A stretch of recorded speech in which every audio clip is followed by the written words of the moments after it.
আমরা চাচ্ছি গোটা পৃথিবীতে 1350 বছর পর্যন্ত যেই নীতি এবং আদর্শের মাধ্যমে রাষ্ট্র পরিচালনা হয়েছে সেই নীতি এবং আদর্শ প্রতিষ্ঠা করার জন্য।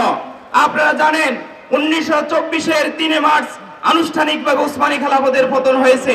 আজকে 100 বছর অতিবাহিত হয়ে গিয়েছে, পৃথিবীর কোথাও ইসলামী বিপ্লব নাই।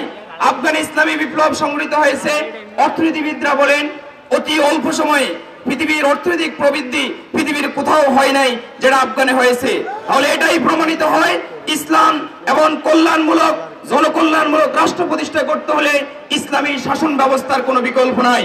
তাই ইসলামকে পূর্ণাঙ্গভাবে প্রতিষ্ঠার জন্য এই নোয়াখালী যেভাবে ইসলাম বিস্তারের ক্ষেত্রে সমগ্র বাংলাদেশের সমগ্র পৃথিবীতে অবদান রেখেছে, ইসলামকে রাষ্ট্রীয়ভাবে প্রতিষ্ঠার জন্য এই নোয়াখালীর জনগোষ্ঠী, এই নোয়াখালীর ছাত্র জনতা তন্ত্র এই ভূমিকা পালন করবে।